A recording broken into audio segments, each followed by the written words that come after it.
Ya, gimana Bu Ria? Gini Bu, bolehkah saya minta waktunya Bu Erni sebentar Bu?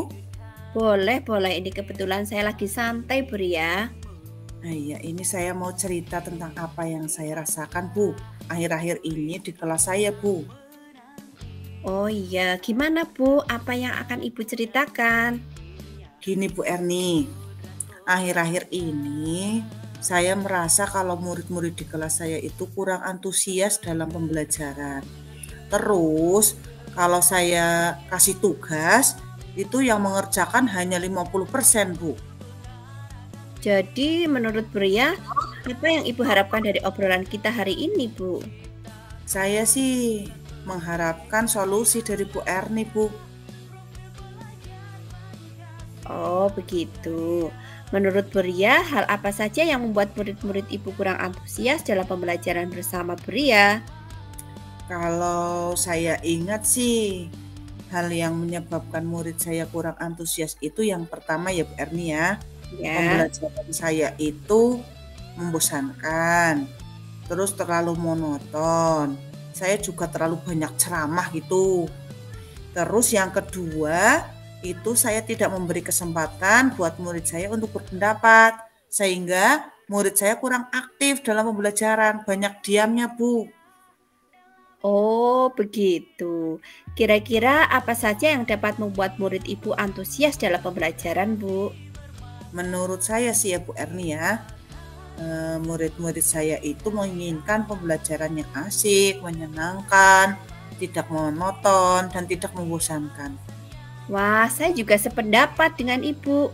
Lalu, menurut pendapat Ibu, apa saja yang bisa membuat murid-murid asik dan tidak bosan pada pembelajaran? Menurut saya sih ya Bu ya, pembelajaran itu harus berpusat pada murid. Yang pertama, Ya, terus murid itu diminta untuk aktif dalam pembelajaran. Kemudian saya banyak melakukan ice breaking dan ada gamenya Bu dalam pembelajaran sehingga pembelajaran yang saya lakukan itu lebih menarik Bu. iya betul sekali Bu Ria. Lalu Bu, mengenai tugas yang diberikan kepada murid-murid Ibu, apakah penyebabnya sehingga kurang antusias dalam pengumpulan tugas? Kemungkinan sih ya Bu Erni ya, itu karena tugas yang saya kasih itu terlalu banyak, terus banyak pertanyaan, sehingga murid itu merasa berat sekali mengerjakan tugas. Terus ada juga sumber belajarnya yang kurang beragam dan kurang mengasihkan. Oh, begitu. Kalau boleh tahu, Ibu menggunakan sumber belajar apa saja di kelas? Saya sih biasanya menggunakan buku teks di perpustakaan, Bu Erni. Oh, iya iya. Kalau boleh tahu sumber belajar lain selain teks? Sebenarnya sih banyak ya Bu Erni ya, seperti video di YouTube, artikel di blog, atau tulisan ilmiah di internet Bu Erni. Nah, betul sekali, Bu. Saya yakin sekali bila Ibu menggunakan berbagai macam sumber belajar, pasti akan membuat murid-murid antusias dalam pembelajaran. Jadi, sekarang apa rencana Ibu untuk menyelesaikan masalah ini? Rencananya sih ya Bu Erni ya, yang pertama itu saya akan merancang pembelajaran yang mengasihkan dan menyenangkan menggunakan sumber belajar yang beragam seperti video YouTube. Terus yang kedua, saya akan memberikan tugas yang tidak terlalu banyak, tidak terlalu banyak pertanyaan seperti itu. Terus bentuk tugasnya itu nanti saya sesuaikan sesuai dengan minat dan bakat muridnya. Seperti itu pembelajaran diferensiasi Bu. Terus Ya. sehingga murid itu tidak terkesan dipaksa, tapi mereka memang senang mengerjakan tugasnya. Contohnya nih, bentuknya seperti drama, lagu, puisi, pantun, atau laporan digital. Bagus sekali rencananya, Bu Ria. Mudah-mudahan berhasil. Terus, apa komitmen Ibu terhadap rencana itu, Bu? Komitmen saya sih ya Bu ya, yang pertama itu saya akan membuat rencana pembelajaran yang mengasihkan menggunakan banyak sumber belajar. Terus Saya juga akan membuat murid saya senang dalam kegiatan eksplorasi materi. Tanpa ada unsur paksaan, akan saya sepenuhnya serahkan ke murid untuk memilihnya sesuai minat dan bakatnya. Wah, bagus sekali, Bu. Saya sangat mendukung. Mudah-mudahan semua berjalan lancar dan sesuai dengan harapan Bu Ria. Amin. Terima kasih ya Bu Erni ya atas waktunya ya. Ya, sama-sama.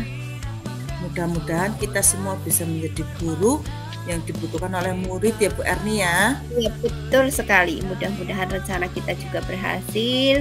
Kita sudah berbagi dengan baik. Semuanya bisa berjalan dengan lancar. Amin. Sekali lagi terima kasih ya Bu Erni ya. Sama-sama. Assalamualaikum. Waalaikumsalam.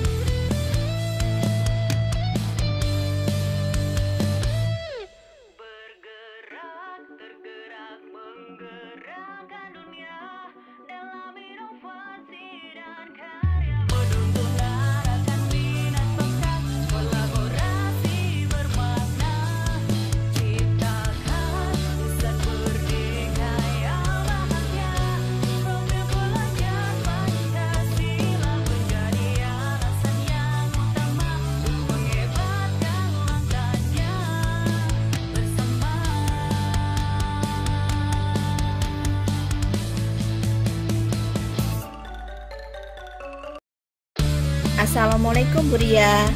Waalaikumsalam Bu Erni. Lagi sibuk gak Bu? Saya pengen curhat nih. Curhat apa Bu? Ini alhamdulillah lagi nggak sibuk nih. Kebetulan lagi santai. Ada apa ya Bu ya? Ini loh Bu, saya ingin menemukan solusi dari permasalahan yang saya hadapi. Kira-kira kalau saya curhat ke Bu Ria, saya mempunyai gambaran yang saya lakukan. Memangnya Bu Erni ada masalah apa sih? Ini loh Bu, ada salah satu siswa saya yang sering tidak masuk sekolah dan terlalu sering dia melakukannya. Jadi saya bingung. Emangnya anak tersebut kelas berapa sih Bu Erni? Kelas 5 Bu. Oh, kelas 5. Terus selama ini Bu Erni melakukan apa? Saya sudah memanggil anak tersebut dan menanyakan alasan tidak masuk sekolah. Terus Bu Erni mengamati ya. Kalau Iya. dari pengamatan Bu Erni, mengapa dia jarang masuk sekolah? Setelah saya amati, ternyata anak tersebut banyak problem di rumahnya, Bu. Terus menurut Bu Erni, kira-kira kondisi ideal yang bagaimana yang mau Bu Erni harapkan? Kondisi ideal yang ingin saya harapkan sih, saya mengharapkan dia dapat masuk sekolah setiap hari dan mengikuti pelajaran dengan baik seperti teman-temannya. Oh iya, baiklah kalau begitu. Apakah ada yang dapat Ibu lakukan untuk memotivasi anak tersebut, Bu Erni? Memang sih selama ini saya menyadari karena kesibukan saya. Saya hanya sekali home visit ke rumahnya. Itu pun tidak ketemu dengan orang tuanya. Sehingga saya kurang komunikasi dengan orang tuanya. Nah, hal yang saya lakukan adalah home visit ulang ke rumahnya, Bu, dan menjalin komunikasi yang baik dengan anak tersebut maupun orang tuanya. Berarti dekat ya Bu rumahnya ya dengan sekolahan ya Bu? Ya, kebetulan dekat, Bu. Oh iya, luar biasa apa yang sudah dilakukan Bu Erni. Nah, terus menurut Bu Erni, kalau di rating ya dari angka 1 sampai 10 nih, menurut Bu Erni seberapa tingkat keberhasilan home visit itu? Kalau saya berikan peringkat ya antara angka 8 sampai 9, Bu. Oke, kira-kira adakah metode yang berhasil dari Bu Erni yang sudah dilakukan, Bu?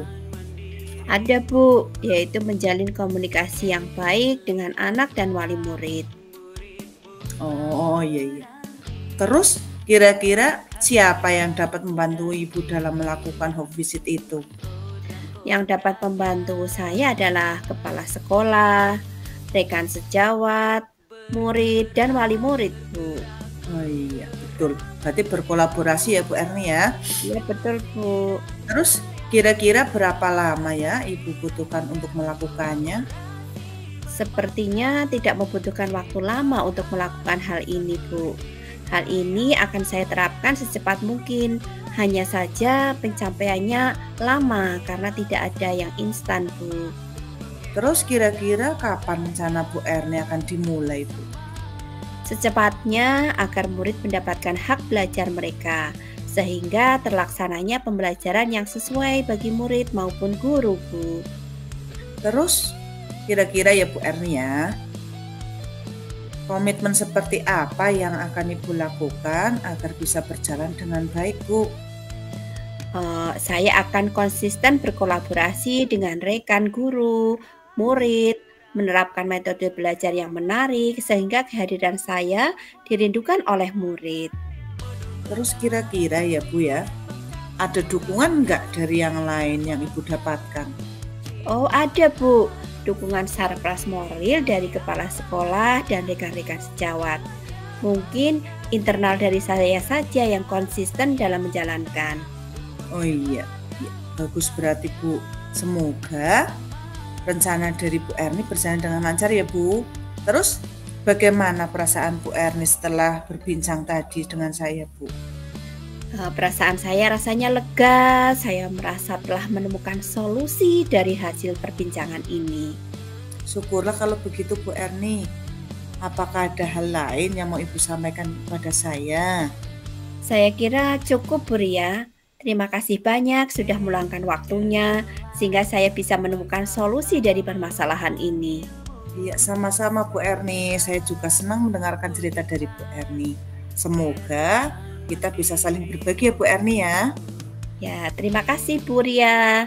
Sama-sama. Assalamualaikum. Waalaikumsalam.